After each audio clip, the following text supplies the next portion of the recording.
Last year करीब आपके 40,000 करोड़ रुपए की फंडिंग हुई है इंडियन स्टार्टअप्स में, जो कि आपके इन्वेस्टर्स ने इन्वेस्ट किया है। और लार्जली फंडिंग आपकी इंडिया और बाकी यूरोप और आपकी वेस्टर्न कंट्रीज से आई है, और चाइना ने भी इस चीज़ पे इन्वेस्ट किया है। तो अब अगर आपको एक क्वेश्चन अब सीधा सा आ रहा होगा कि बहुत सी ये जो इन्वेस्टर्स होते हैं स्टार्टअप्स में क्यों इन्वेस्ट करते हैं, ये तो रिटर्न तो देखो कहीं से भी कमा सकते हैं ना, और कहीं से भी आप एक बेटर रिटर्न कमा सकते हो। जो आपके हेज फंड्स हो गए, apart from that share market होगी, तो वहाँ से भी आप यहाँ से पैसा खींच सकते हो। तो क्या रीज़न होता है कि ये लोग स्टार्टअप्स में पैसा डालते हैं और यहीं से ये लोग रिटर्न कमाना चाहते हैं। तो देखो सीधी सी खेल है कि तुम्हारे जो एफडी के रिटर्न्स होते हैं वो अराउंड 7 से 8% होते हैं। अगर तुम शेयर मार्केट के रिटर्न देखो तो तुम्हारा म्यूचुअल फंड से जो रिटर्न आ रहा है वो 10 से 12% आता है। तुम्हारा 12% हमने चलो मैक्सिमम हमने हाइपोथेटिकल केसेस में मान लिया 15% रिटर्न आ जाते हैं। मार्केट से जो रिटर्न होते हैं तुम्हारे 30% तक चले जाते हैं। वही रीज़न होते हैं।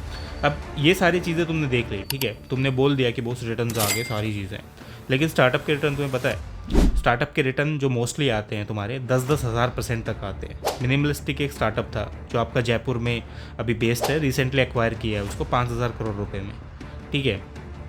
अब जो रिटर्न्स हैं वहाँ के इन्वेस्टर से कितना पैसा कमाएगा उस चीज़ में।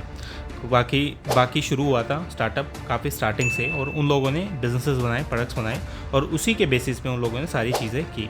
अब तुम ये बोलते हो कि बॉस इन्वेस्टर्स तो काफ़ी रिटर्न कमा रहे हैं, अब जो इन्वेस्ट कैसे करते हैं, देखो तुम्हारे फंडिंग राउंड्स होते हैं बिजनेसेस के, ऐसे ही कोई उठा के नहीं इन्वेस्ट कर देता। तुम अगर शेयर मार्केट में जाते हो ना, 100 रुपये की अगर तुम्हें कोई शेयर खरीदना होता है, अगर तुम एक रैशनल इन्वेस्टर हो तो तुम 3 दिन तक रिसर्च करोगे कैसे इसको खरीदना है, किस हिसाब से देखना है, किस हिसाब से मैं देखूँ और कैसे मैं म्यूचुअल फंड में पैसे डालूँ, और कौन सा बेटर है, फंड मैनेजर कौन है, कितना वोलेटाइल है, 5 साल का रिटर्न क्या है, हर एक चीज़ तुम देखते हो, उसकी फैक्ट शीट पढ़ते हो। तो तुम्हें क्या लगता है कोई भी इन्वेस्टर करोड़ों रुपए डालने से पहले मतलब वो चीज़ें नहीं देखता होगा? तो इसके भी रीजंस यही होते हैं। सबसे पहले स्टार्टअप्स को आइडेंटिफाई किया जाता है कि कौन सा बिजनेस बढ़िया काम कर रहा है, और उसके पिच डेक्स देखे जाते हैं कि बहुत से तो बढ़िया है, मतलब इस हिसाब से अच्छा है। फिर उसके देखे जाते हैं फाइनेंशियल नंबर कि आपका नंबर्स हैं कितने अच्छे हैं और किस हिसाब से आप आगे ग्रो करोगे। टेक्निकली अगर आपको नंबर से कॉन्फिडेंस आ जाता है, फिर आपकी देखी जाती है फाउंडर्स की स्टोरी, और या फाउंडर्स की एजुकेशन, फाउंडर्स की कैपेबिलिटी, किस हिसाब से लोग हैं और कैसे वो बेसिकली बिजनेस को बिल्ड करेंगे, और क्या उनका विज़न है, और क्या वो बेसिकली आगे डिमांड कर रहे हैं, जिसके बेसिस पे हम ये बोल सकते हैं कि पैसा बनाएगा या नहीं बनाएगा। अब ये सारी चीज़ें आ गई। अब नेक्स्ट चीज़ आती है कि फाउंडर्स ने अपनी मेहनत कर ली, पैसा लगा दिया, सब कुछ कर लिया।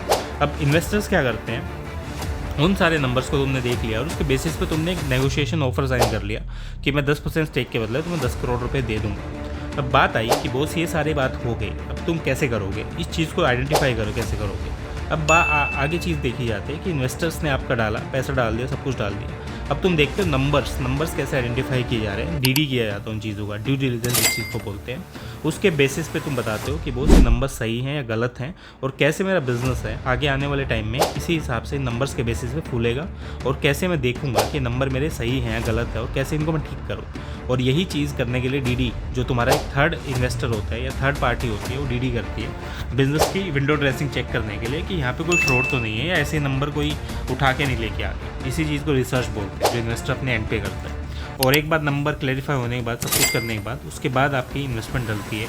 और इन्वेस्टमेंट पे भी ये है कि आपकी जो इन्वेस्टर अगर बड़ा है, बड़ी इन्वेस्टमेंट की है, तो आपका बोर्ड में मेंबर आगे बैठता है। टाइम टू टाइम उसके रिटर्न्स देखे जाते हैं, टाइम टू टाइम बिजनेसेस देखे जाते हैं, उसकी सीट्स देखी जाती है, ऑडिट कराई जाती है कि बॉस यहाँ पे ये बिज़नेस है सही चल रहा है या नहीं, ऐसा तो नहीं है फ्रॉड कर रहे हैं। अब जो ब्लू स्वाट का तुमने एग्जाम्पल देखा होगा रिसेंटली, ये पैसा उड़ा रहे थे वो लोग करोड़ों रुपए गोल्ड कोस्ट पे, घर खरीदने पे, बाकी चीज़ों पे।